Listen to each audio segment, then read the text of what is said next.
It's an honor to have all of you with us today to celebrate another successful year in our history. Service will begin right after my talk, so please, it'll be a working dinner. Just go ahead and enjoy your meals. I'm proud to welcome all of you.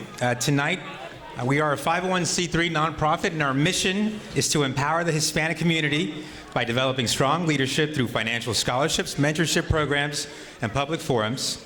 We provide Hispanic attorneys with opportunities for professional and personal growth through the development of leadership skills. We promote the recruitment, hiring, retention, and advancement of Hispanic attorneys in government, law firm, and in-house corporate roles. And we address legal, educational, and legislative issues that impact the Hispanic community. We support reform in the law and fairness in the treatment of Hispanics and the overall administration of justice, and we contribute both time and money to the local Hispanic community and other legal and professional organizations that further the same or similar goals to the local Hispanic community. So we've organized a great program today where we'll be honoring some of the most prestigious and important lawyers and jurists in our area, while also reflecting on those we've lost recently who've helped further our cause.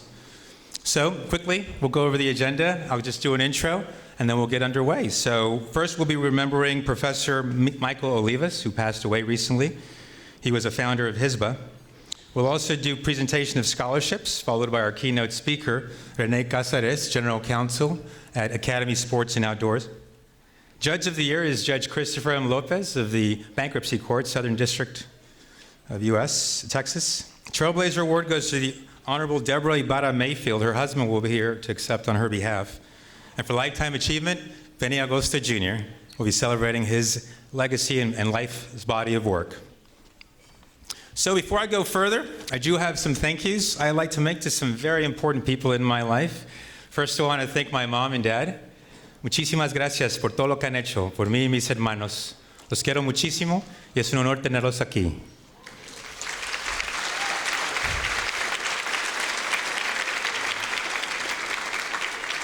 And for my non-Spanish speaking friends, I say thank you for all you've done for me and my brothers and sisters. I love y'all so much. It's an honor to have you here. That's right.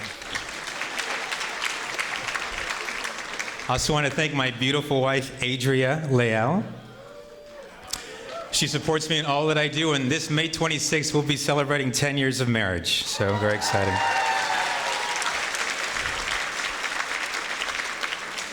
I also want to thank my mother-in-law, Sabrina, for putting up with me. Thank you. And thanks to all my family for being here. We're very excited to have you. All right. Getting those nerves out, those jitters, right? Okay. Well, I'd be remiss not to mention the COVID years. They were a difficult and challenging time for us, as they were for all of you.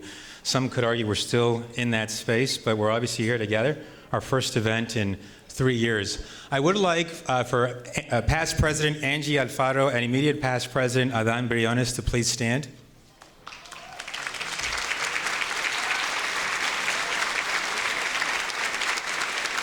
Well, I want to say on behalf of the Hispanic Bar Association of Houston, thank you so much for leading us during a very challenging time and for making difficult decisions that have allowed us to be, I'm proud to say, in the most fiscally strong position our organization has ever been. So thank you very much.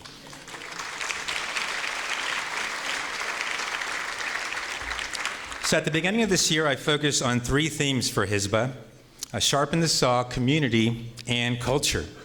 So on Sharpen the Saw, I brought on an excellent officer in Ruth Mendez as secretary. She's counsel at Shell. She did a fantastic job this year in light of challenging circumstances, and I'm going to ask you to stand, Ruth, if you can. Please remain standing. I'm going to call the other officers out. Natalie Gonzalez, our president-elect from Baker Botts, please stand. I look forward to your leadership next year. We also have Rocio Mendoza, our vice president from Paul Hastings. Luke Gilman, our treasurer of Jackson Walker, is not here today, but thank you to Jackson Walker as well. And of course, Adán Briones. Thank you to our officers for your support. And I'm not going to ask these folks to stand up, but we also recruited a very strong pool of first years. I'd like to call them out: George Nino, Lena Silva, Christina Zuniga, and Nelson Ocampo. I'm proud of you. You're the class I helped bring in, and I know you will continue the legacy of the Hispanic Bar Association.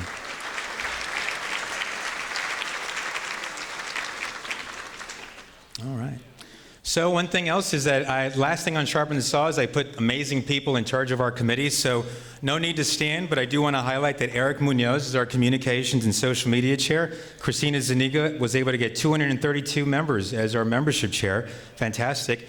Natalie Gonzalez in charge of programs and events, and we have David Calvillo. I don't know if he's here. He's on the State Bar of Texas as well. He's on the board of directors. He was our CLE and at Forums Committee. Luke Gilman was Finance Committee, Adam Briones, Jorginho Scholarships, Community Service was Kenneth Crone, Danny Ramirez, Advisor Board, Tom Forstier, Government and Legislative Response, and basically thank you to the board for your support this year. A round of applause for all of you.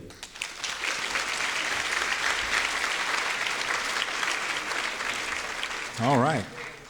And then, so the second bullet was community, and something I'm really proud about the Hispanic Bar Association of Houston is that we're not insular, we don't just stick to ourselves. Many of us lead or on the boards of directors of other wonderful organizations. For example, Liana Gomez is the treasurer of the Houston Bar Association. We have Chris Garza, no need to apply, we have so many people on it. But thank you so much. We have Chris Garza in our advisory board, he's the chair of the Houston Bar Foundation. We're on the boards of the Hispanic National Bar Association, the Harris County Authority. Vice President of the Houston Livestock Show and Rodeo, Juan Garcia, is here as well.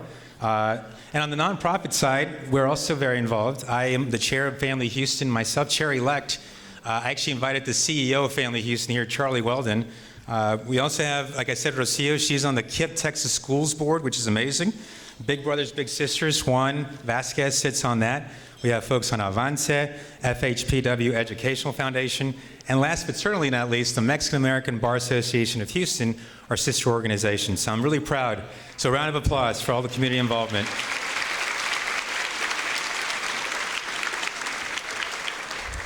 All right. And then for culture, I think you guys know, hopefully, we're going to experiment. We're going to have some performances after the show. So if you'd like to stick around for that, I hope you have a good time there as well. Last but certainly not least, I'd like to thank our sponsors that helped put this on this year, starting off with our legacy sponsor, Abraham Watkins, Nichols, Agosto, Aziz, and Stogner. Thank you so much for your support.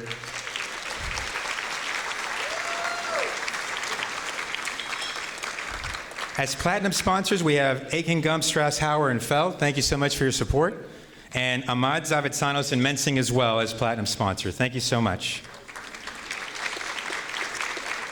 And I'd like to thank folks that have helped us over the many years. Just kind of call out some sponsors in particular that have helped us. We have Shell, Centerpoint Energy, Norton Rose Fulbright, Winstead, Baker Botts, Citgo, Hess Corporation, Johnson Garcia, and Jackson Walker. We've raised over $170,000, a new record for the Hispanic Bar Association of Houston. Thank you.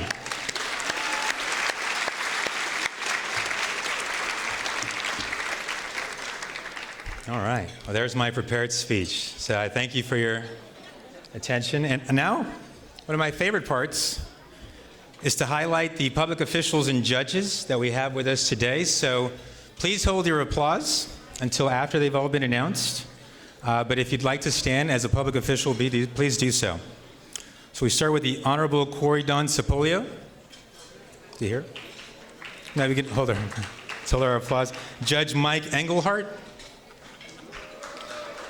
Judge Tanya Garrison, the Honorable Amparo Guerra, Judge Kristen Hawkins, Judge Christopher Lopez, Judge Bo Miller, Judge Brittanya Morris, Judge Esmeralda Peña Garcia, Judge Veronica Rivas Malloy,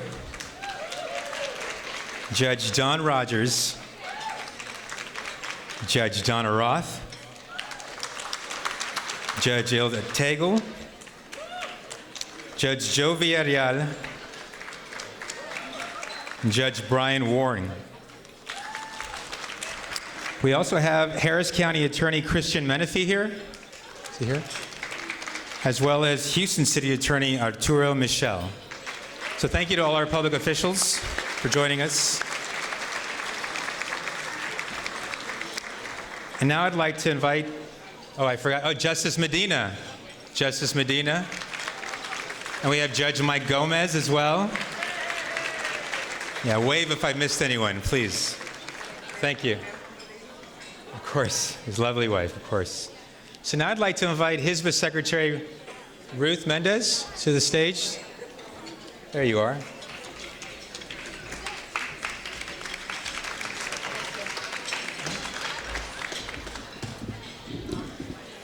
Thank you, Sergio. I have the distinct honor and privilege as Secretary of HSBA and as a graduate of the University of Houston Law Center to share this remembrance of University of Houston Law Center Professor Emeritus Michael Olivas. Professor Olivas passed away on April 22nd, 2022. He was an acclaimed higher education and immigration law scholar, and he was the founder of HSBA. In fact, in 2019, during our last in-person event, he was honored with a founder's plaque. He served as a faculty member at UH Law Center for 38 years, and he was the William B. Bates Distinguished Chair of Law, Director of the Institute for Higher Education, Law, and Governance. In 2011, he served as president of the Association of American Law Schools, and in 2018, he was given the Triennial Award for Lifetime Service to Legal Education of the Law.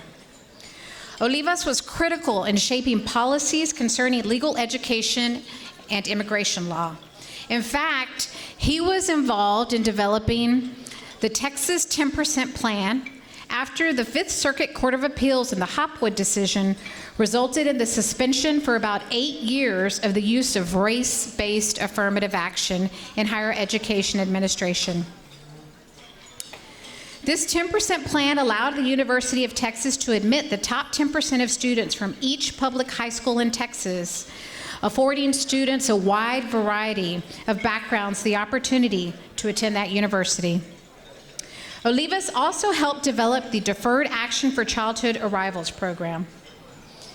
He was a civil rights advocate who served on the Mexican American Legal Defense and Educational Fund Board of the Directors for multiple terms over several decades and was on the board when he passed. In 2001, Olivas was a recipient of the Esther Farfel Award, and it's the highest accolade bestowed by the University of Houston in recognition of faculty excellence. Olivas used his influence to encourage and change by working with the Hispanic National Bar Association. Annually, he would release a list of the different colleges and their lack of Latino and Latina faculty members at law schools. He did this because when he started teaching, there were only 22 law professors who were Latinos, and 5 of those were at the University of New Mexico. He continued to publish this list for over a decade, and as a result of this list, faculty and administrators began to contact him because they were hoping he would include their school on his list and give it the attention that would finally result in action among their faculties. The public pressure worked. We at HSBA are so thankful for Olivas. So I ask that you please join me in the 30 seconds moments of silence.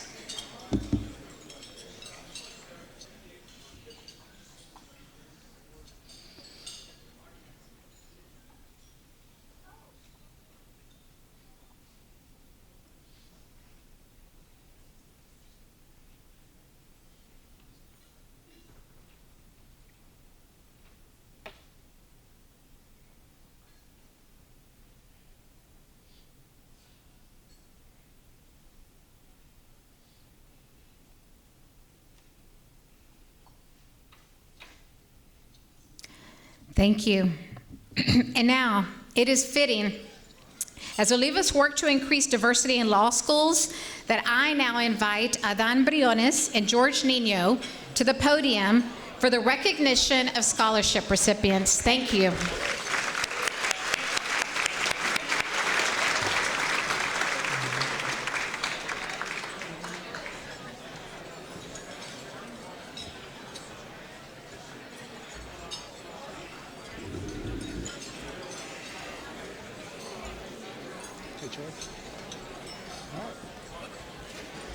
Okay, thank you, Ruth.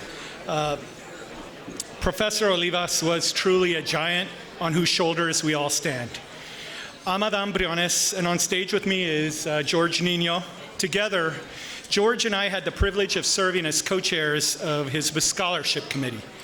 This year, the HSBA Scholarship Program was the most successful it has ever been. Last month, we awarded over $40,000 in scholarships. This was the most amount that we've ever awarded in our 34-year history.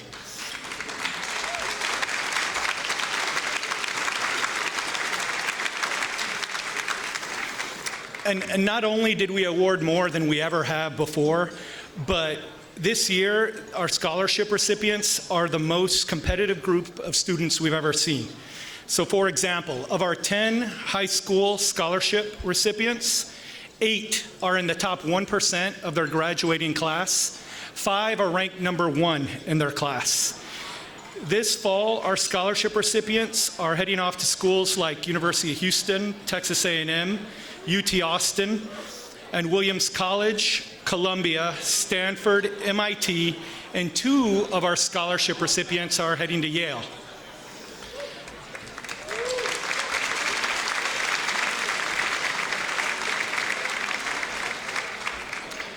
Our scholarship program continues to thrive due entirely to the incredible generosity of our sponsors.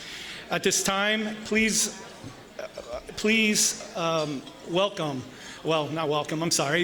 join me in our deep appreciation for all the sponsors here tonight.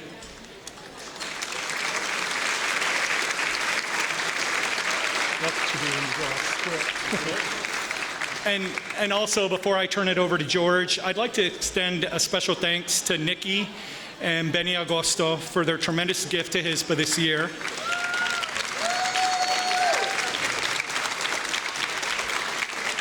And for your many, many years of support to not only HSBA, but to our Hispanic community. And Nikki, happy birthday.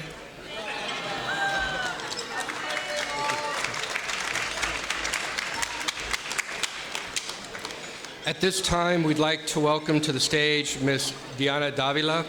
Diana is a third-year law student at South Texas College of Law here in Houston. She is, this year she served as the president of the Hispanic Law Students Association, and she's one of HSBA's 3L Bar Review Scholarship recipients. Please help me welcome Diana.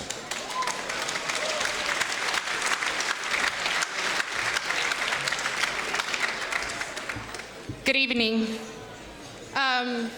As previously mentioned, my name is Diana Davila. I am a 3L at South Texas College of Law, set to graduate in just a couple of weeks. I want to start off by thanking the Hispanic Bar Association of Houston for having me here today, for hosting a lovely evening, and for giving me the chance to express my gratitude on behalf of more than 20 scholarship recipients this year. Scholarships that amounted to more than $40,000. As a Bar Prep Scholarship recipient, this scholarship meant to me more than just a check. It meant tranquility.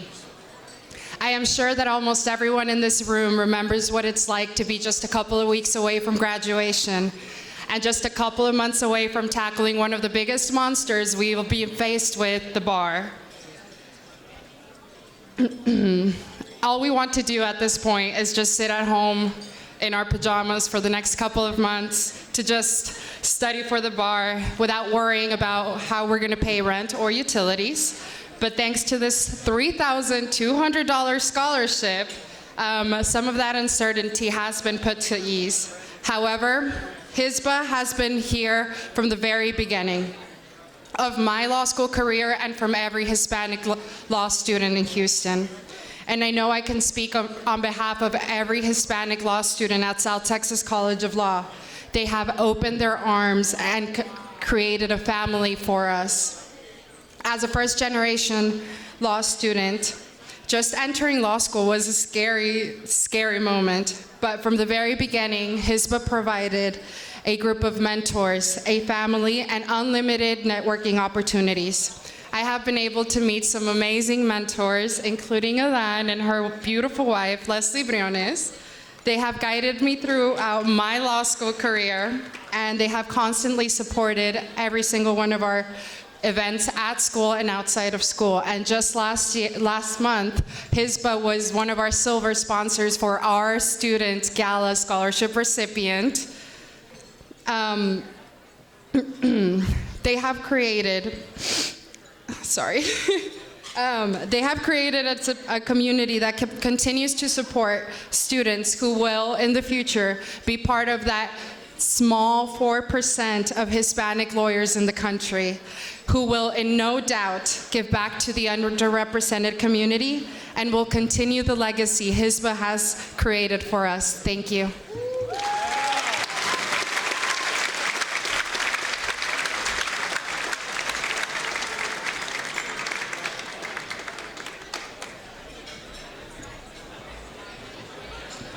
Now we'd like to welcome to the stage HISBA past president and man about town, Danny Ramirez, who will introduce tonight's keynote speaker.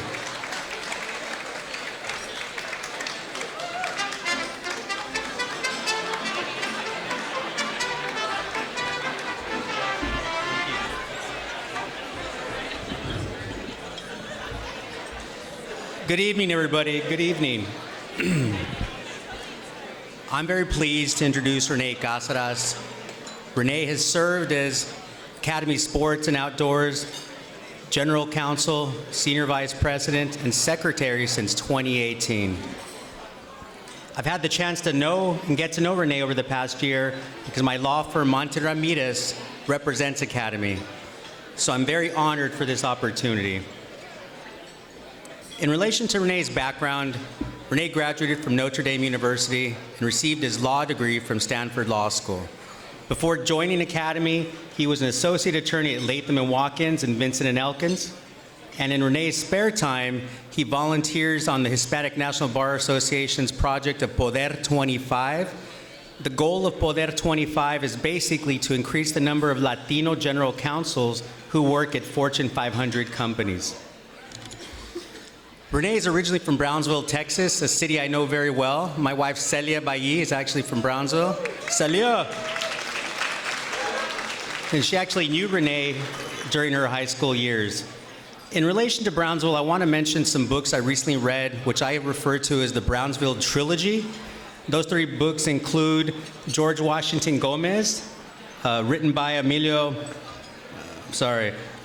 Paredes, Boy Kings of Texas, written by Domingo Martinez, and Brownsville Story, which is written by Oscar Cáceres, which is actually Renee's uncle.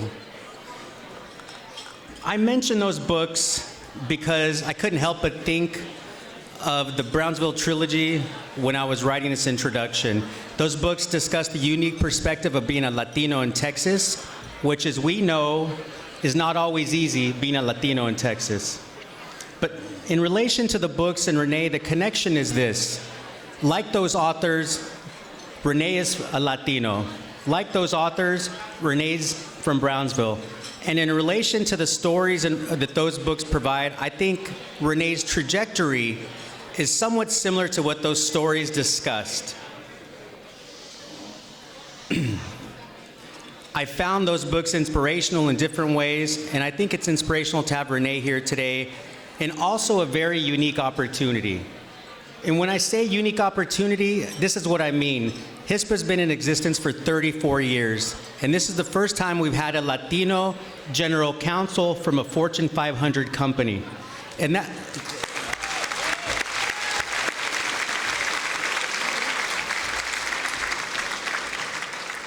that does deserve an applause, and that's not for a lack of effort. I could tell you, even when I was president a few years ago, we tried hard to recruit the Latino Fortune 500 counsels, and it just, look, there's not a bunch of them, and the stats are, out of the 500 companies, there's about 15 Latinos that hold general counsel positions, so that number translates to about 3%. It's a very small percentage. So in that capacity, you know, HISPA is very excited to have Renee here as our keynote tonight, and everyone, please welcome Renee, General Counsel, Senior Vice President, and Secretary of Academy.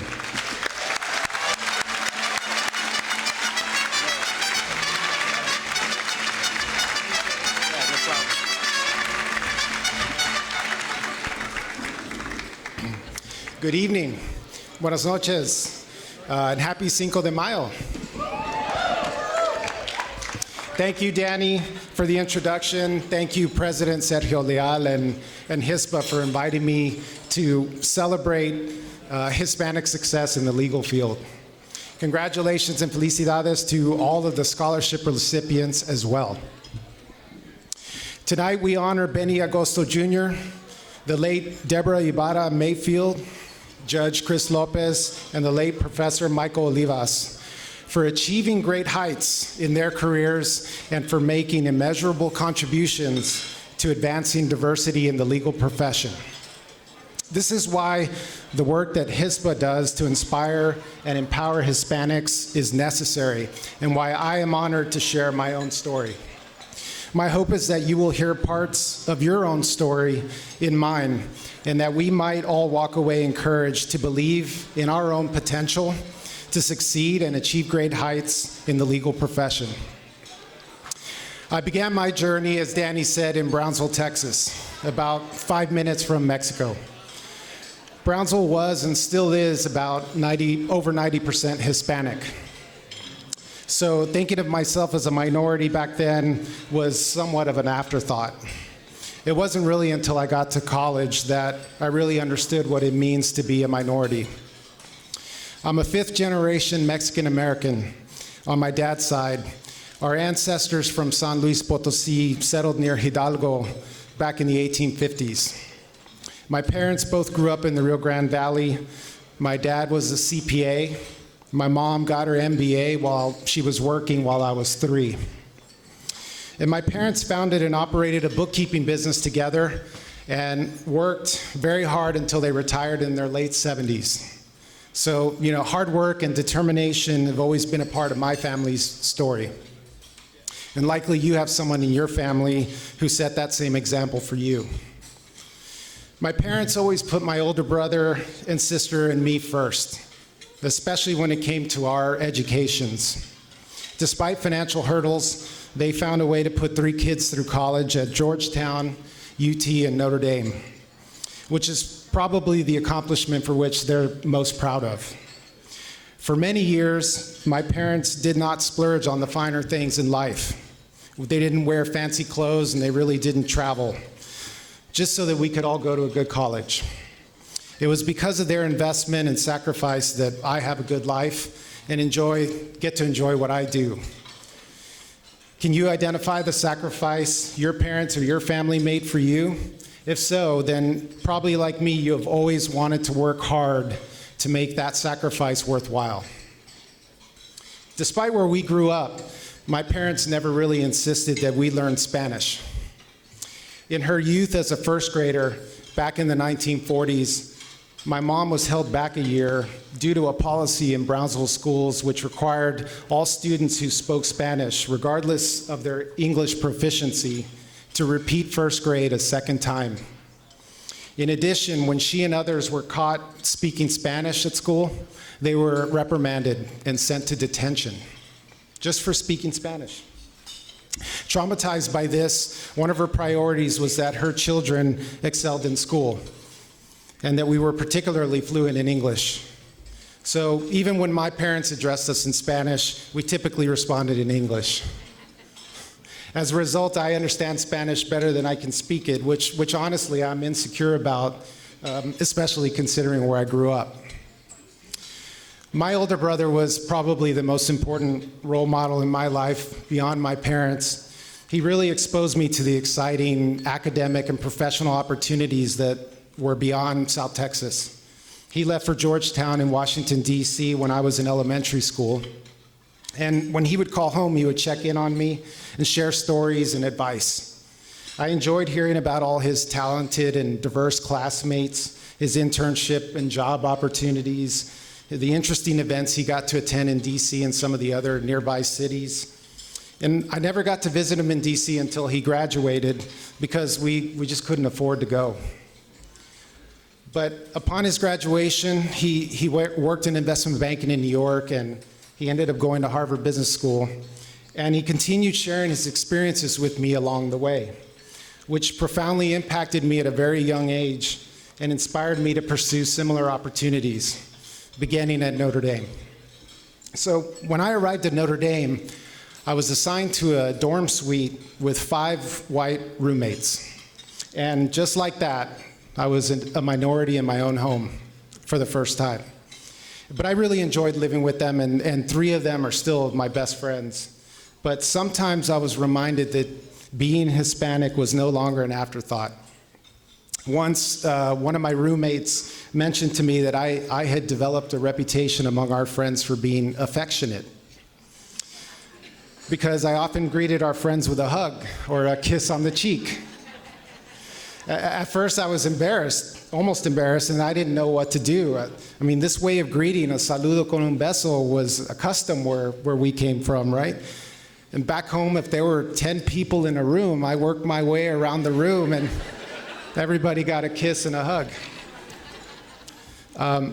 So I asked him, should I stop doing this? And he said, no, don't stop. In fact, they actually think it's a really nice gesture. It's just new and different for them. They're not used to it.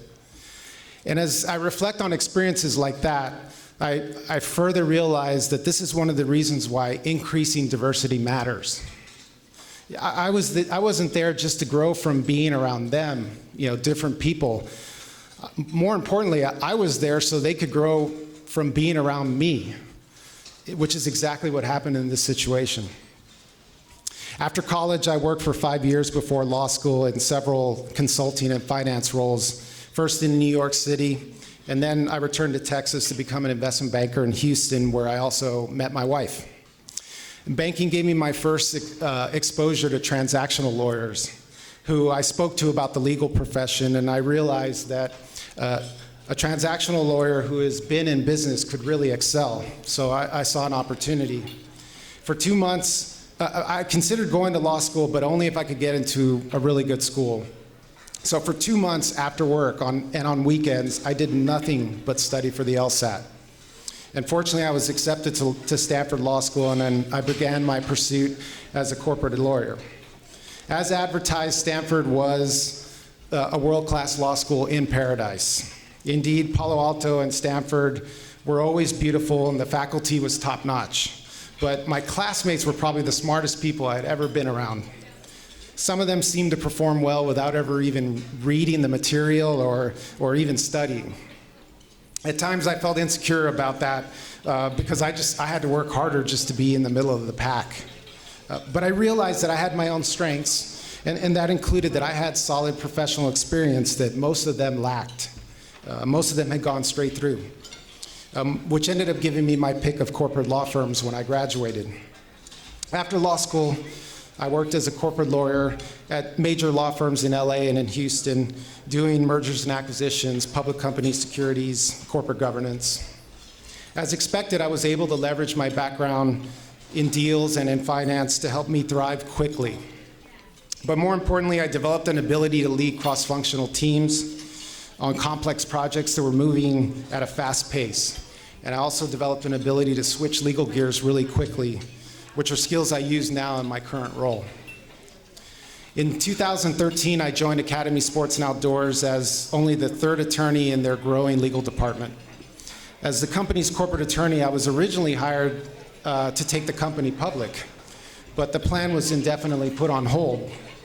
So in the meantime, I focused on growing my skill set more and more generally by taking anything on that I could beyond my core responsibilities.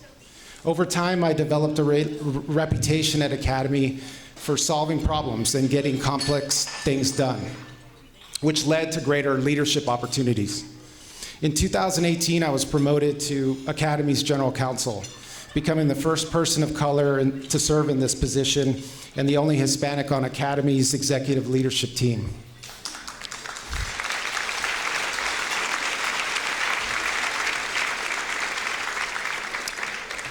My primary role at Academy is as lead counselor and as a strategic advisor to our CEO, our executive team, and our board of directors on matters of compliance, responsibility, governance, and risk management. I'm expected to offer practical solutions that enable our business to get down to business. And I'm responsible for promoting integrity, always, which is one of our core values throughout Academy. As Danny mentioned, in 2021, Academy joined the Fortune 500, and today I'm one of just 15 Hispanic general counsels in the Fortune 500.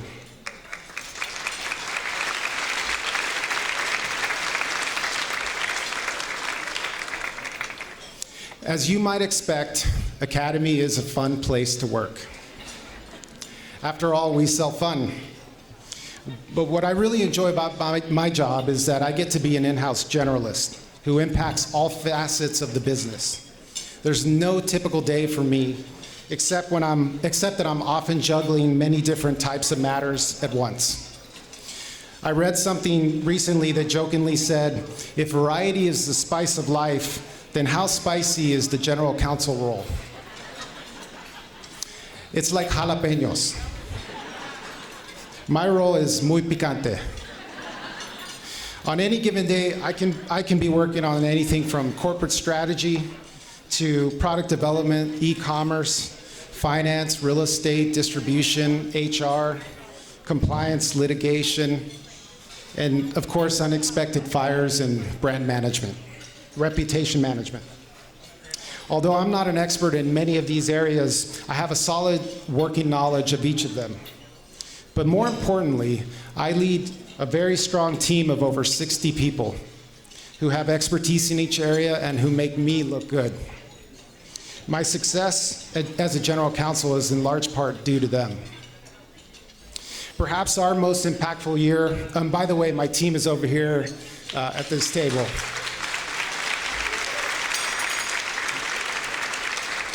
Perhaps our most impactful year was in 2020, when in the middle of a pandemic, my team navigated the specific local, county, state, and federal mandates that impacted each of our 259 stores to ensure that we remained open as an essential retailer so that we could serve our communities, all while complying with the health and safety regulations of masking and distancing and capacity limits.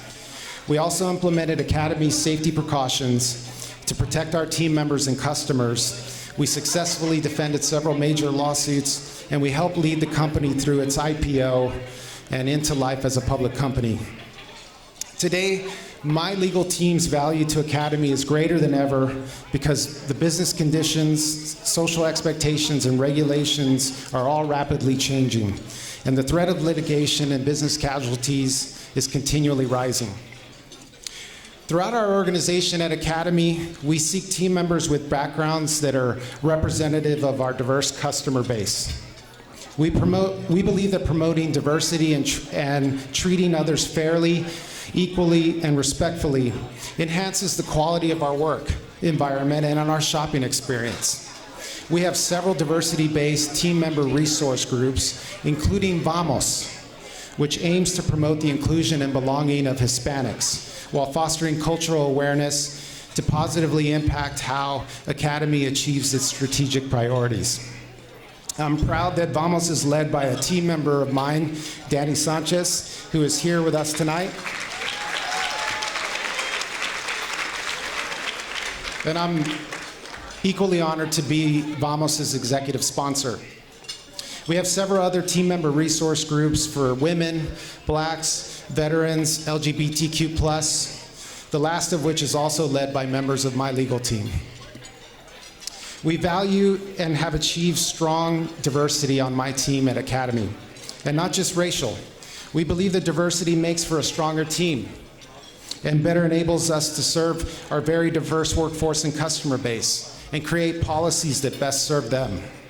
So we are and we will continue to be thoughtful about diversity when we're considering our team's hiring and service engagement needs. Among our team are a significant number of Hispanic lawyers, paralegals, and compliance professionals who, with their teammates, are building successful careers, with several performing significant leadership positions. But there's always more that we can do to increase diversity in organizations and foster diversity and inclusion. On a national level, Hispanics continue to be very underrepresented at every level of the legal profession, despite being the largest minority workforce in the nation. This problem is especially occurring in legal leadership positions, where Hispanics constitute less than 2% of law firm partners, less than 5% of judicial positions, and less than 3% of general counsels in the Fortune 1000. As the Hispanic population continues to grow, increasing Hispanic representation throughout the legal profession, especially at its highest leadership levels, becomes more and more critical. For this reason, I am honored and obligated to support the advancement of Hispanics into legal leadership positions. I serve on the advisory council of Poder 25, which is the general counsel talent pipeline initiative by the Hispanic National Bar Association. As Danny mentioned, Poder 25's goal is to increase the number of Hispanic general counsels in Fortune 500 companies to 20 by the year 2025. And also to increase the number of Hispanic attorneys occupying senior positions within corporate legal departments. As an advisory council member, I help shape the program and mentor its participants. I encourage you to participate in programs like Poder 25 and HISPA's mentorship program, either as a participant or as a mentor. In these types of programs, I can become part of someone else's story, and they surely become part of mine. So I want to thank you all, HISPA, for the work that you're already doing to empower Hispanics to be aware of their potential, to find opportunities, pursue their dreams with support and resources, and to thrive throughout their careers. And thank you for allowing me to speak with you tonight. And congratulations to everyone in this room for making your parents proud. Saludos.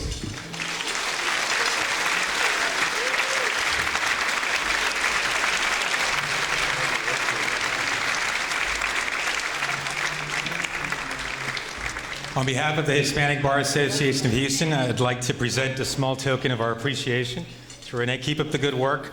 It's an honor to have you. Thank you. Appreciate it. Take a picture right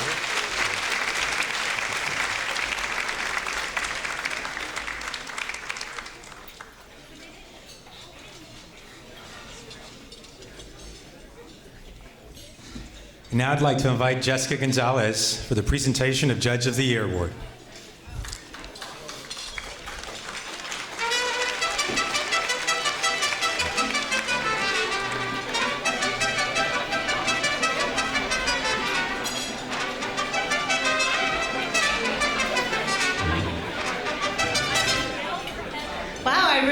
Mariachi introduction. I was like, does anyone need me to do a dance? I can do that as well.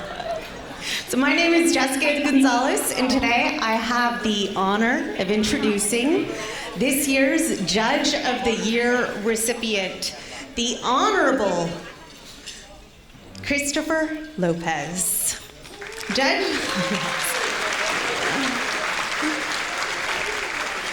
Judge Lopez is one of the 5 bankruptcy judges for the Southern District of Texas. He's a New York native, which we're not going to hold against him, and came to Houston as part of his undergraduate career at our very own University of Houston, where he was a star of the track and field team. I even heard that he held a record in the triple jump. And I'm pretty confident in saying that Judge Lopez is the best triple jumping bankruptcy judge in the nation. Not bad. He earned a Master of Arts in Religion from Yale Divinity School and earned his law school degree from the University of Houston. And just with these facts alone, I think I can say that Judge Lopez is a modern-day Renaissance man. Before his judicial appointment in 2019, Judge Lopez was a member of the Business, Finance, and Restructuring Group of Weil, Gotshal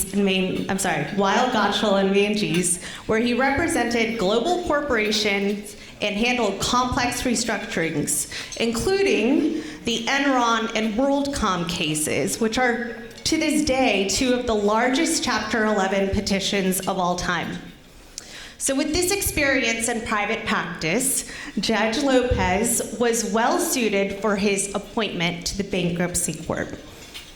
And as of last week, it was formally announced that Judge Lopez is replacing Judge Marvin Isger on a 2-judge panel, which hears all of the complex Chapter 11 cases in the U.S. Bankruptcy Court for the Southern District. Like, guys, this is a big deal. This is a big deal because the Southern District of Texas, along with the Southern District of New York and Delaware, are known as the 3 mega case jurisdictions that are the favored venues for filing large cases, which means that Judge Lopez will be presiding over some of the biggest and most sophisticated Chapter 11 cases in the United States. In addition to being a triple jumping champion. So this is a pretty big deal. And it probably comes as no surprise that Judge Lopez is one of the few Hispanic bankruptcy judges in the country, especially outside of Puerto Rico, which is where the majority are. Which means that just by virtue of his prestigious position and success, that he'll continue to serve as a role model in the Hispanic community. I can say that he personally served as a role model for me as I pursued a corporate career in big law, where there are not that many diverse lawyers to look up to. Judge Lopez, we are honored to have you here today, and everyone, please help me welcome to the stage this year's Judge of the Year, the Honorable Judge Lopez.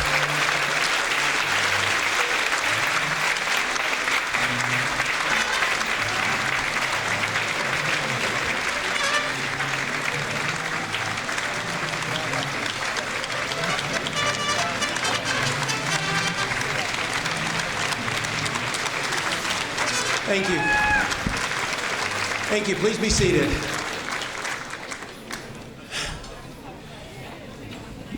I think the most impressive thing I've seen tonight is Ms. Davila being able to read a speech off of her iPhone. I'm having trouble looking at this sheet here. Let me just thank President Leal and all the members of the HISBA board. Thank you, Jesse, for that incredibly kind introduction. I was a triple jumper many, many years ago, but I couldn't do it anymore. My knees have given out about 20 years ago. I'm truly honored by this recognition. It's really hard for me to express my appreciation for what this award means for me and who's giving it to me. I just hope that the tone of my voice expresses the deep gratitude that I have tonight. I'm also keenly aware that I'm glad that Danny he must not have been involved in the voting because you know too many stories from us from law school, so, and Deanna. So I think HISBA is an amazing organization, and it serves an important role in Texas and in society.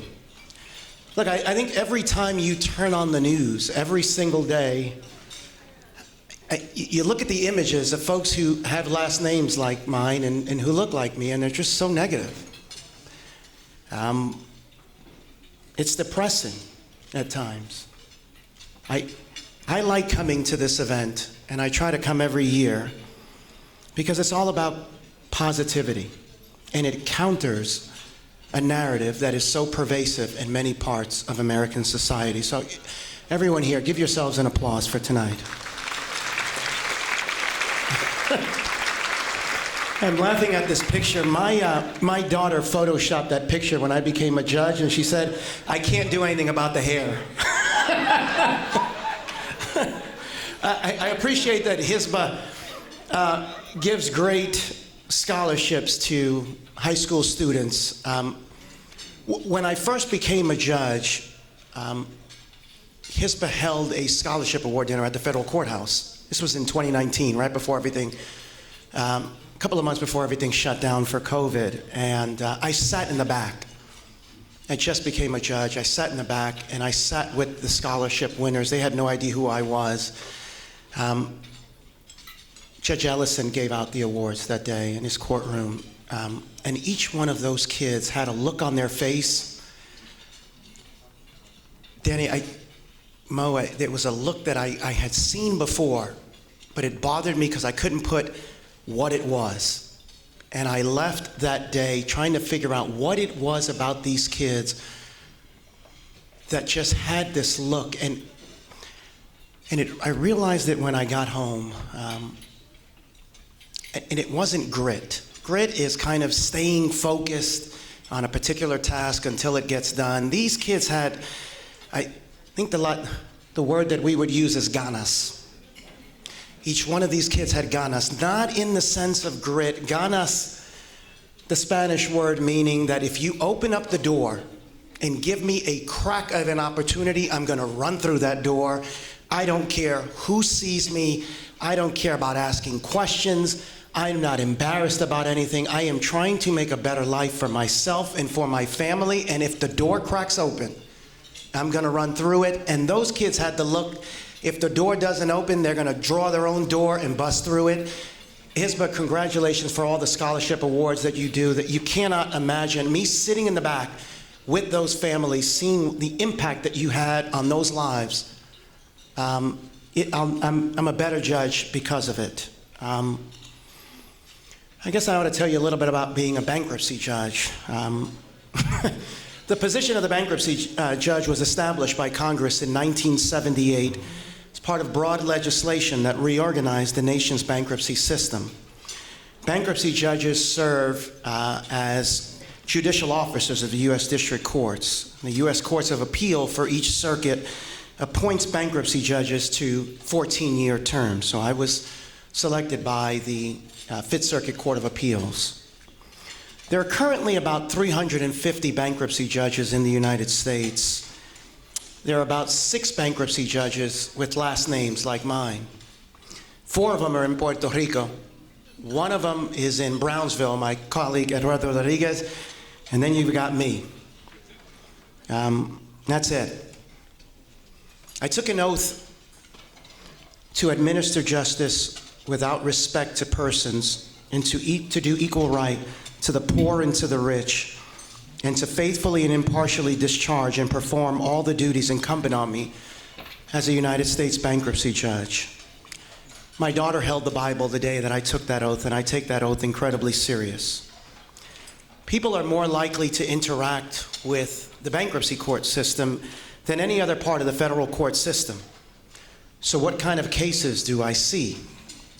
I do see, as Jessica alluded to, some of the largest cases, and we'll see even more in January, some of the largest bankruptcy cases filed in the United States, some of the high-profile things that you would see. But aside from that, each bankruptcy judge has, in my district, has about 3,000 individual bankruptcy cases. And despite what you may read, and I see Eloise Guzman here, despite what you may read in the newspaper, I'd say well over 90% of those folks have just hit hard times. They lost their jobs, freeze happened, COVID happened, they lost their jobs, they got sick, they only had so much in the bank, the roof went out, and they're trying to keep their homes and they're trying to keep their cars. They're not bad people. They're not trying to abuse the system. They're just trying to find a way to keep what they have, and their home is a large symbol of what that is. I see Mo Aziz here. It's great to see him today. I hang out with boxers, and I get there around 5 in the morning. Every morning, I'm probably there about 3-4 times a week at 5 in the morning. I like hanging out with boxers because they just train for waiting for one opportunity to come, and then when the bell rings, it's all about what you make in the 3 minutes that you have, the opportunity that you have, and then you get a little bit of rest, but then the 3-minute bell starts again, and you've got to maximize the amount of effort that you put with the allotted time that you have, and that's how I see each and every one of us. We've all been so fortunate and been given an allotted amount of time to do some great work, and I thank each and every one of you for being here tonight. I want to thank a few people before I take my seat. My daughter, I have a 13-year-old daughter. She had oral surgery. I thought it would be cruel an unusual punishment to make her come here tonight. I have to say hi to a bunch of people, but she keeps me grounded. There's a picture of her with me when I take my oath, and I walk out. Every day I walk out, I see that picture to remind myself of public service and not to get too comfortable in believing the judge narrative. And the judge narrative, by the way, only really works during business hours. It doesn't really work when you go home. I want to thank my mentors, many of whom are here in the courtroom, and folks from my former law practice. I want to thank you for only accepting excellence out of me, for pushing me to be great in everything, to remind myself that client service was the great thing that lawyers can accomplish and can do, and to always be more prepared than anyone else. I take those lessons with me on the bench. I want to thank my sister-in-law, Andrea, who's here, who's a junior at Lamar High School. I'm trying to convince her to become a lawyer, but I think I scare her. She's very bright and she has a great heart. Thanks for being here tonight. And finally, my mom couldn't be here tonight. My mom is having some health challenges, and she couldn't be here tonight, but she really wanted to. I know she's here in spirit. I wish she could be here, but I'm sure Rachel, my wife, will tell her that I thanked her tonight. And finally, I want to thank my wife, Rachel. Being a judge is an incredibly, it's a great honor, but it's also lonely, right? You don't get to kind of hang around like you used to. But I'm not lonely because I have Rachel. Rachel's an entrepreneur, so she doesn't mind taking risks and jumping in there and taking on new challenges. I was a bankruptcy lawyer. I am risk averse, right? I don't do anything without writing an Excel spreadsheet and analyzing everything. Rachel, whenever I leave out of town, I don't buy anything without creating an Excel spreadsheet and analyzing everything. So whenever I leave town, she buys everything, and then it's already there when I get back, so there's no analysis that's required. But Rachel gave me the courage to apply to be a judge, and she's given me the encouragement. So, Rachel, I suspect I'm going to get one of these tonight. I think I'm going to keep it at the house because I share it with you, because without you, I would not be here receiving this award tonight. So I thank you.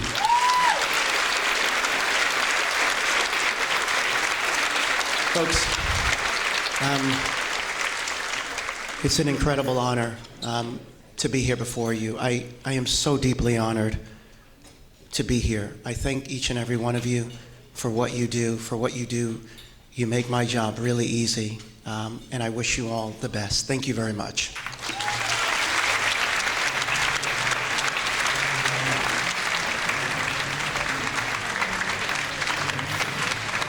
On behalf of the Hispanic Bar Association of Houston, I'm proud to present Judge Chris Lopez as our Judge of the Year.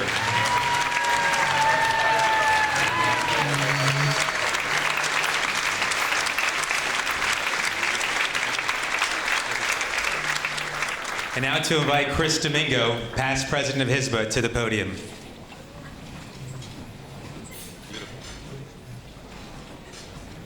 Good evening. Thank you, Judge Lopez, for that wonderful speech, and congratulations on a very well-deserved award. My name is Chris Domingo. I'm a litigation partner at Jones Day, and I'm very proud to be a member of the Hispanic Bar Association of Houston's board and a past president of this great organization.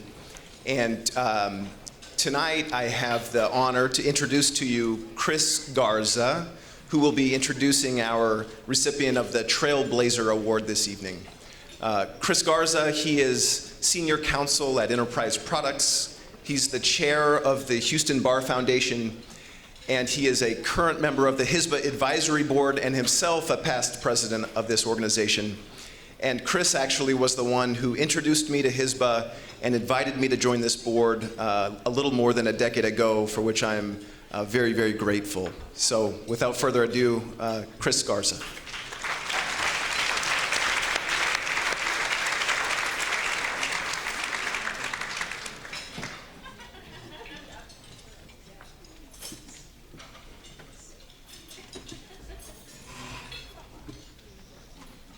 Thank you, Chris, so much for your kind words.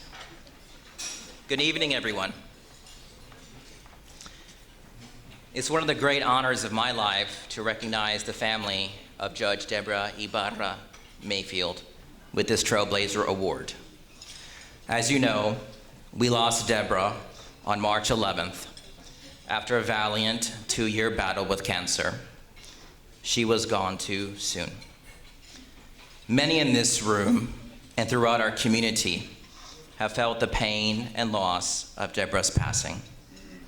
She touched countless lives. Tonight, I would like to share some memories of Deborah and reflect on her enduring legacy. I had the blessing of working with Deborah at Enterprise Products since 2017. And before that, we knew each other through various bar activities over the years. In fact, in a stroke of very good fortune, she was on the interview panel for my position at Enterprise. When I stepped into the conference room, she immediately recognized me and gave me a friendly smile and nod. I found out later that she put in a good word for me after the interview. That was Deborah. For that kind gesture, I will be eternally grateful. During my years working with Deborah, I found her to be a person of impeccable character, humor, intelligence, and above all, a person of faith.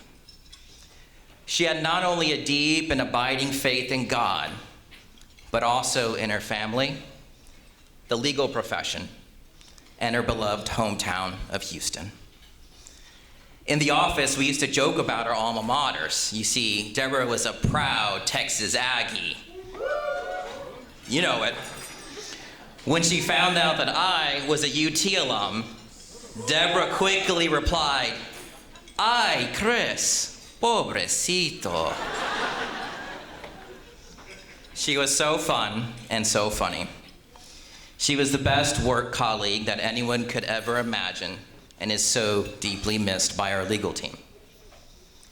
All of us knew Deborah to be a trailblazer.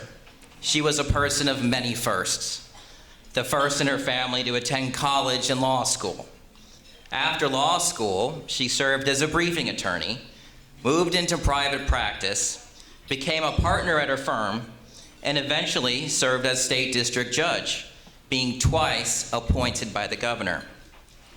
Before her appointment to the district court, she was unanimously appointed by the Harris County Commissioner's Court as judge on the county civil court and was twice elected to that bench. Let's always remember that Deborah was the very first Latina to serve as a judge in the Harris County civil courts.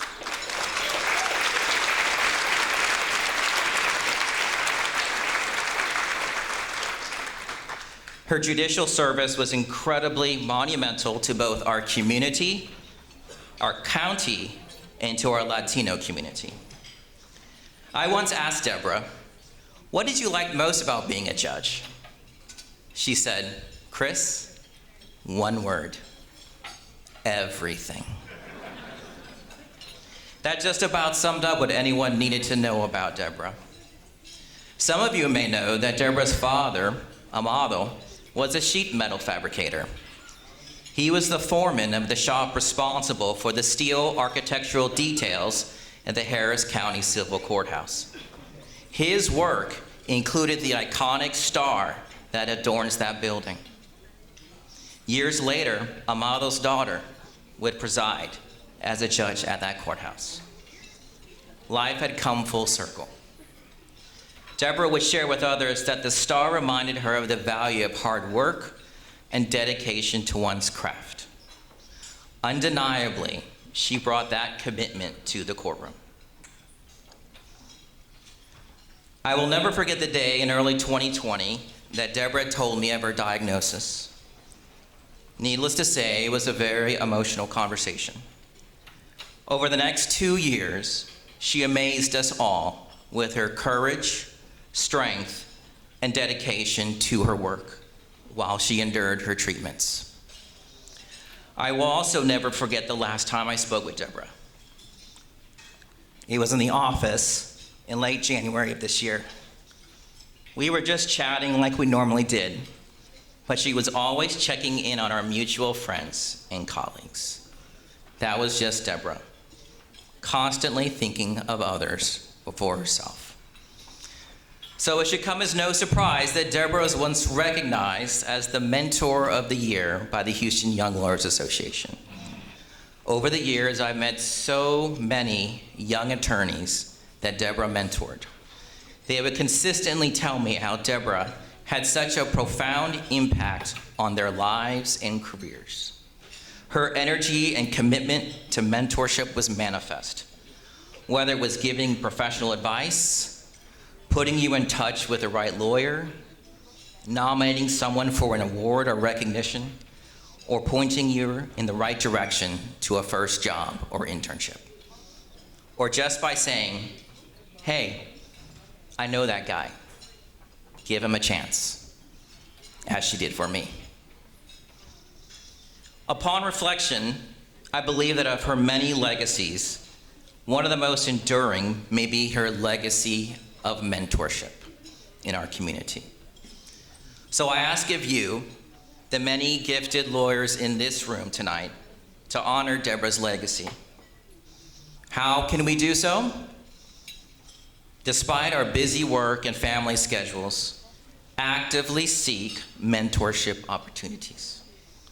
Look out for other lawyers, regardless of their stage in life. Be there when someone needs you, even if they don't know it yet, that they need you. That, my friends, was the trail that Deborah blazed for us to follow. Thank you, Judge Deborah Ibarra Mayfield.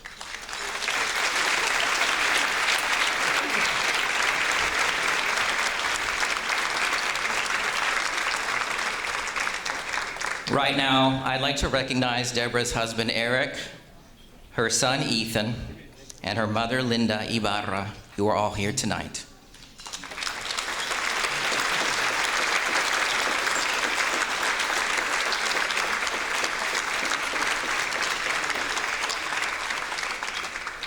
They have shown incredible strength and faith during this difficult time. Thank you to you all for sharing Deborah with us here at HISPA. And without further ado, I'd like to invite Eric to come to the stage to recognize the Trailblazer Award.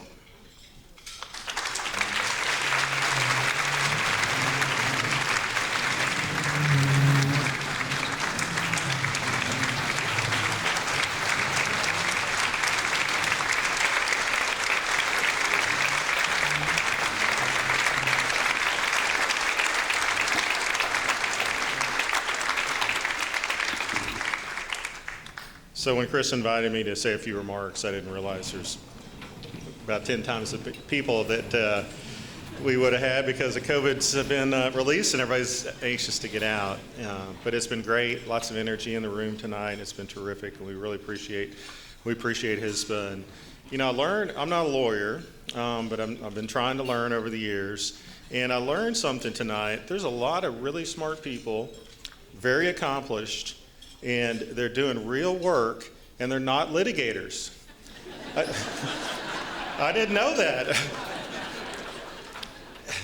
So, but seriously, HISPA meant a lot to Deborah. If you know Deborah, she loved people, she loved the law, she loved her community. And she took that from when she was very young all the way to her last days.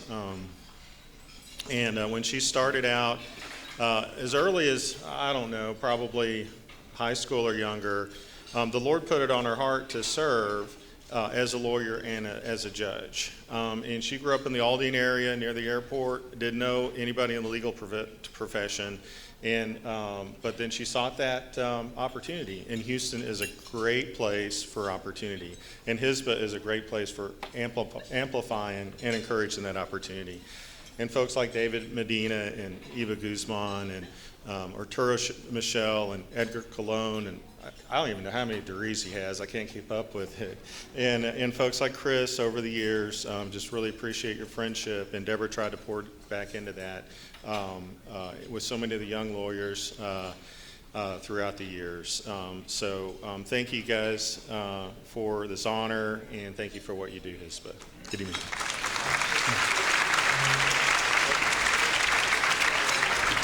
And on behalf of the Hispanic Bar Association of Houston, I'm proud to present the Honorable Deborah Ibarra Mayfield with our Trailblazer Award.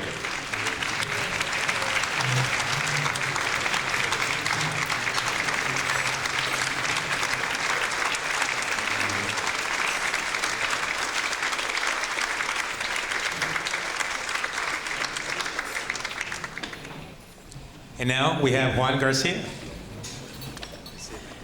Thank you. Thank you to Eric and his family for sharing Judge Mayfield with us and the influence that she had in our community and everybody. But again, my name is Juan Garcia. I'm one of the founding partners at Johnson Garcia. We just had our 5th year anniversary starting our firm. And as Sergio mentioned earlier, I am one of the vice presidents of the Houston Livestock Show and Rodeo, and one of the traditions that we always have when we get the mic, and as a lawyer, they try to pry the mic away from me every time they do it, but one of the traditions that we always do is we always introduce our spouses. And so I want to introduce my spouse, Isela Garcia, sitting right here. We do that because, and you've noticed that this evening, because no matter what position we hold, we know that we can't do it without the support of our spouse and our family, our partner, whoever that we have at home to support that. So with that, I have the honor of introducing the introducer of our Lifetime Achievement Award. And so I'll introduce Ben Augusto III, and what an opportunity. Imagine that. An opportunity. He is an attorney at Abraham Watkins, one of the most outstanding firms in the country.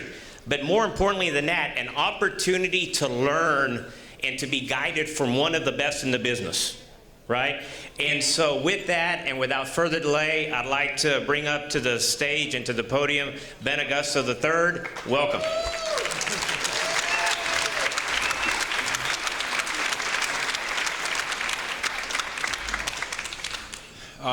Good evening. I am the introducer.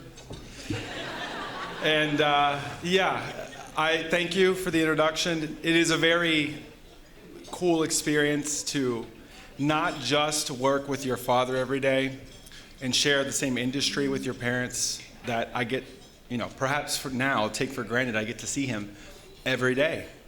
So I've been able to take, well, there is a downside, I guess, to seeing your parents every single day, but the upside is that I'm trying to live in the moment presently and think. I get to see my father every single day. I get to learn from my father every single day. And as he said, it just so happens he's one of the best in the business.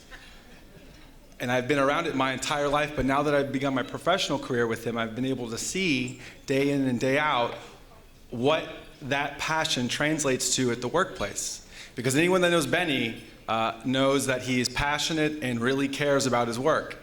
And I have come to realize that Benny the attorney and Benny the person is the same person, right?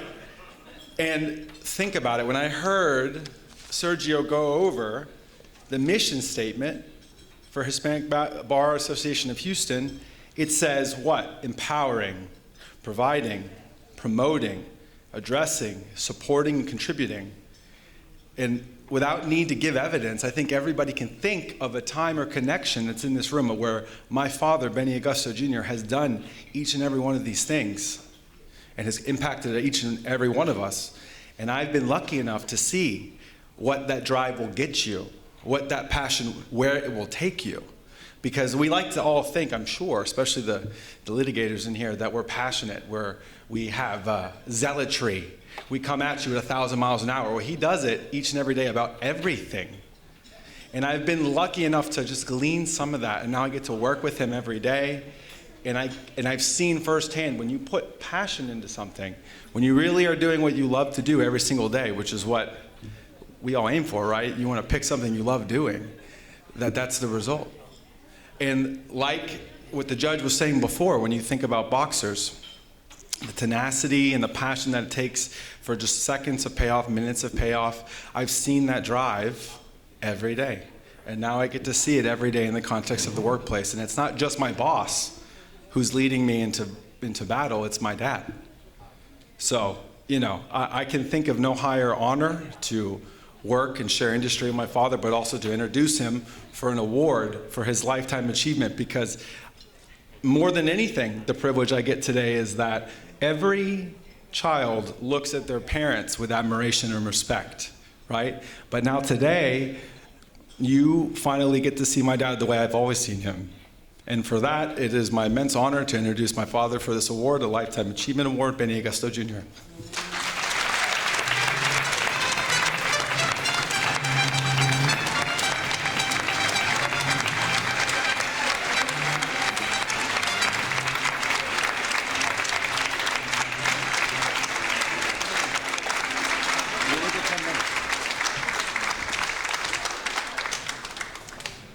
Wow, that was pretty impressive, Ben.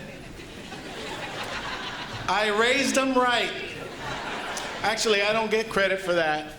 My wife does, and all the family that was right there. He did tell me you got 10 minutes, and I started it. I got 9 on my thing. All right, listen. What a great honor to be here before you today.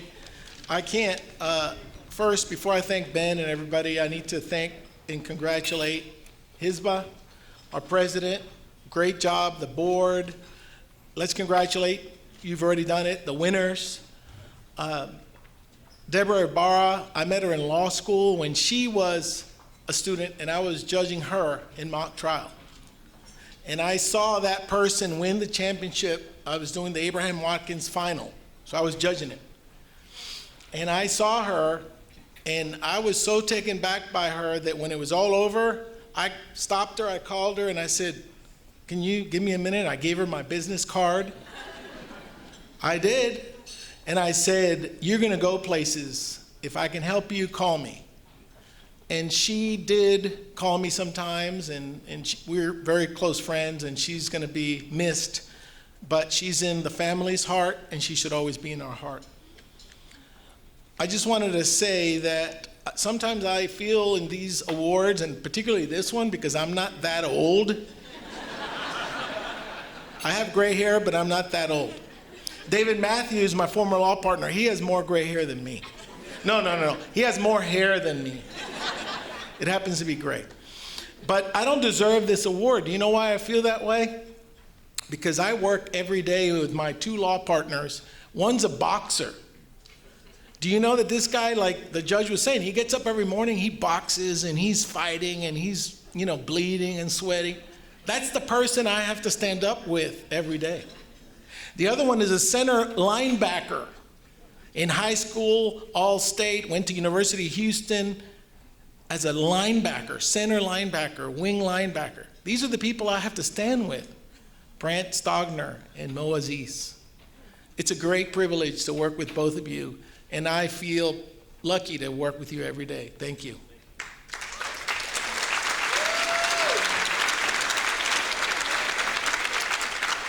But the reality is, I don't deserve this because the award is going to go home with us, but it's my wife. Because she's my angel, she's the one that has supported me, made me a better person. And today, what day is today? Cinco de Mayo, right? Fiesta.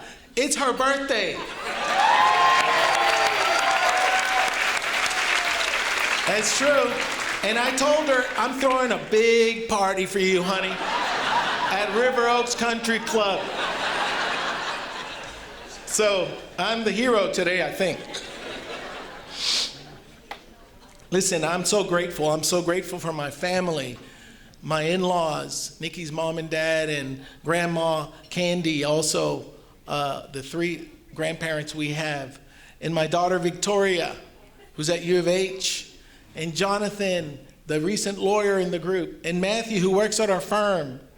And, you know, what a privilege to have a family that wants to do something, not because they want to please their parents, that's important, but because we've tried our best to raise them in the right way so they can want to do something moving forward. So I'm honored to have my family here and my loved ones and my law firm. I'm really honored. But you know what? This is what it's all about. It's about what God has done in our lives. And the Lifetime Achievement Award means a lot to me, I guarantee you, and I don't take it for granted. But it is me giving you an opportunity to share, me having an opportunity to share. And the opportunity is that it's because God has been great to me. God has blessed me. If you don't know my story, I'm not really Mexican. Did you all know that? I claim to be a Mexican on TV. I even speak Mexican with an accent, but I'm really Puerto Rican. And my parents never went to college. So they wanted us to go to college. And I was the first in my family to go to college and go to law school. And today, I have my children trying to be lawyers, or some of them are lawyers. I have my cousins and nephews and other family members that think, well, if he did it, I can do it. So they're going to law school. We have one graduating in 2 weeks from South Texas, my niece-in-law. What that tells you is this, and I want you to, I'm going to quote it so I can get it right. Ralph Waldo Emerson once said, "Throw a stone into the stream, and the ripples that propagates themselves are the beautiful type of all influence." You've heard that, right? But you know why that is important to me? That's important because somebody made a difference in my life once. And it didn't look like me. It wasn't a Latino. It wasn't a short, gray-haired Latino, right? It was somebody different. It was a woman. It was a white woman. It was a white male. When I started at Abraham Watkins, I was the first non-white male ever in the history of that firm to be hired. The oldest plaintiffs firm in Texas, but I was the first one that broke that mold.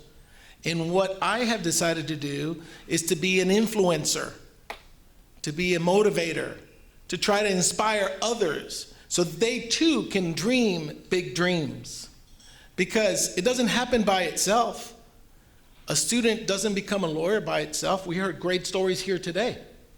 And it happened because others were influencing them, whether it was parents or scholarships or business opportunities or companies or good words or the grace of God that blessed us.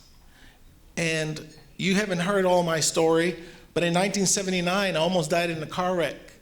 And it was a moment in my life where I woke up in the hospital after being severely injured and crippled with broken bones and burns, that I said, no, God, you saved me for a reason. And I'm going to do something that's going to make my family and God proud. So today, if you hear my story, if I tell you my story, you know what it's about? It's about grace. It's about mercy. It's about love. It's about forgiveness. Those are the things that make my life. And what I want to do is be a positive influencer. So we give scholarship money all the time, my wife and I. We give it to HISBA. Heck, 17 years ago, we started our own foundation just to be able to do it. When people said you couldn't. And I said, no, we're going to do it. And a friend of mine said, yeah, we'll do it next year. And I said, no, not next year, David Medina, not next year, in 3 months. We were in Austin in a car. He was taking me to the airport, and I said, no, I'm going to do this foundation. We need to have a luncheon. And he said, oh, yeah, well, let's plan it. Next year will be great. I said, no, how about in 3 months?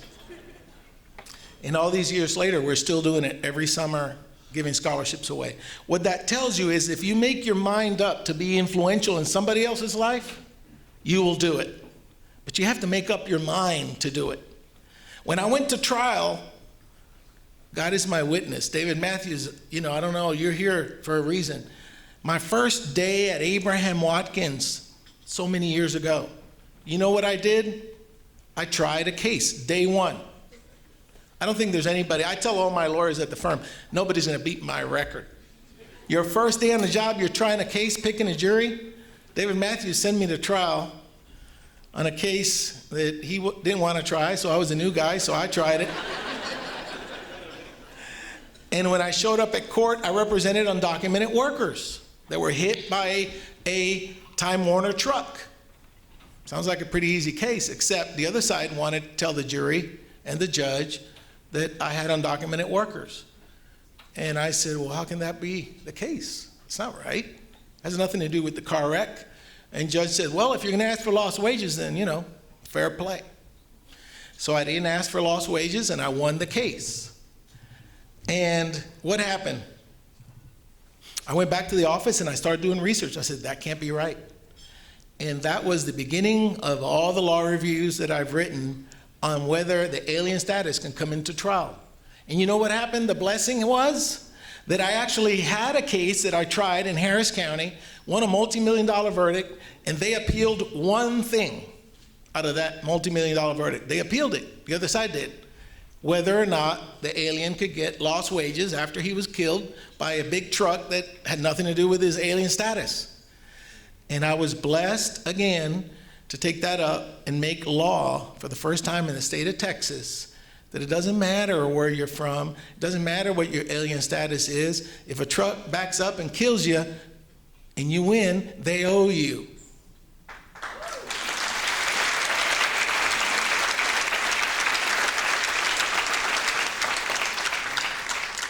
So that was, again, the blessing of having fought the fight and said to myself, I'm not giving up. Nobody's gonna stop me. What did the judge say, or as other people said?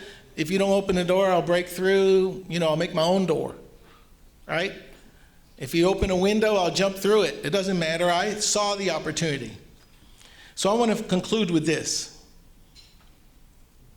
Justice Sotomayor said something, and I quoted it, I wrote it down. Experience has taught me that you cannot value dreams according to the odds of them coming true. The real value in starting within us the will to aspire. And when I was president of the Houston Bar Association, my theme was to inspire, to bring people together, to give opportunities for those that need help, to stand up for those that can't stand up, and to argue and protect those that need help. So when you aspire, that means you want to take it to the next level. Right? So let's have this mission today for each and every one of you. HISBA does it every year. They want to aspire to be better, aspire to raise more money, aspire to find leaders of the future and teach them so they can be great leaders. Let's aspire to use that opportunity of throw the little stone across the pond and make the ripples expand. And the ripples that I'm talking about is how you can influence one person, how you can pick up one person in need and help somebody. Let's aspire to do that.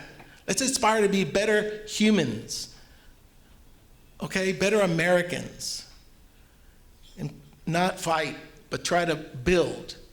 And of course, it's not easily done, but one person truly can make a difference. I believe that in the bottom of my heart. And I am so thankful. And I want to thank you all for the opportunity and the honor you bestowed on me today. God bless you. Thank you.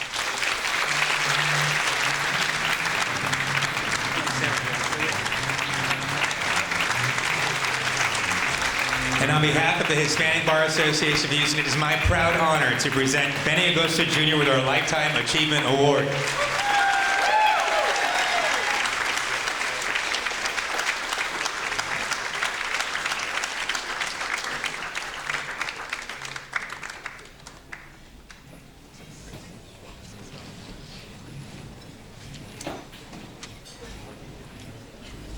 All right, we're in the home stretch of our main program, so thank you all. It's been a wonderful program so far. I have a few things I'd like to share.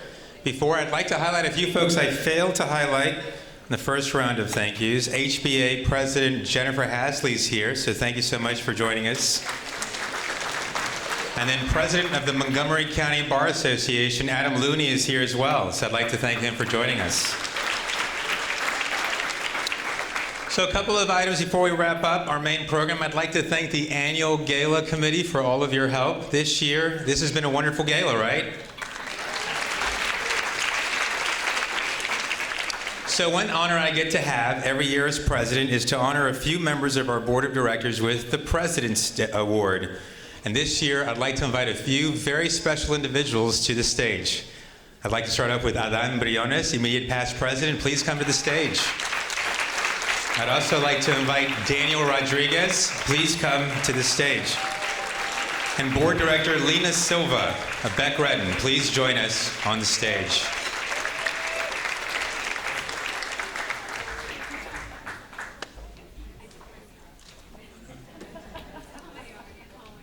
So these three individuals have been outstanding members of our board of directors. They have all in their own way contributed significantly to the greater cause of the Hispanic Bar Association of Houston. I'll just start to my immediate left. Adan Briones is our immediate past president, and he has been my counselor and advisor throughout my entire duration as an officer. He also stepped up as immediate past president to serve as scholarship committee chair. Usually when you're immediate past president, you just kind of sunset into you don't do much anymore. But this man stepped up, and I'm very grateful for your service. You're a friend of mine, and I'm honored to have you by my side.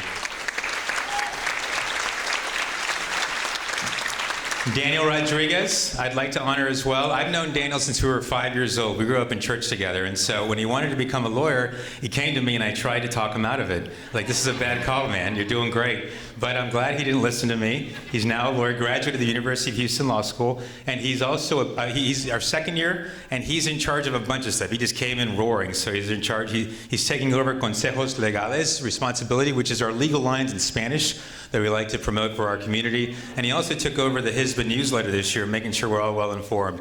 He's a critical asset to our organization, and it's an honor to have him here, honoring him with this award.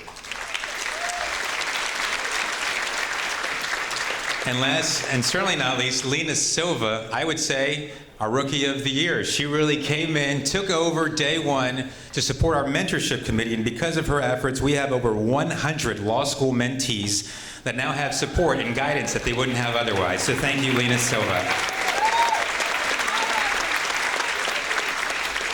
So with that, now I'm going to present awards to all three. We'll take a few pictures, and then I'll be back for a quick wrap-up. But congratulations to the winners this year, and thanks, everyone.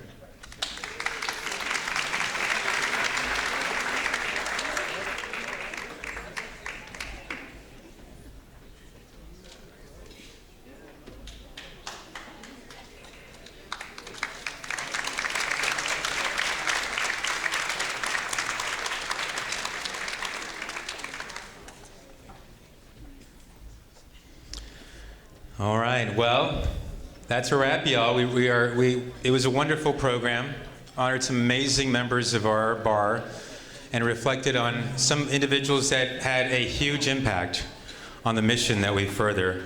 So again, I'd like to congratulate, first of all, thank our keynote speaker, Rene Casares from Academy Sports and Outdoor. Beautiful speech. Thank you, sir. I'd also like to thank our judge, Chris Garza, for being here. And we really were proud of you. Thank you, Judge Chris Garza. We also reward, of course, the Honorable Deborah Ibarra Mayfield. So it was an honor to have her husband and her family here, and beautiful words by Chris. And of course, last but certainly not least, Benny Agosto Jr., an amazing speech, really inspiring. Thank you all. Well, y'all, we're going to take a quick transition period, but that's it for this year. I look forward to Natalie Gonzalez's leadership next year. It's been a real honor, but thank you. That concludes our program.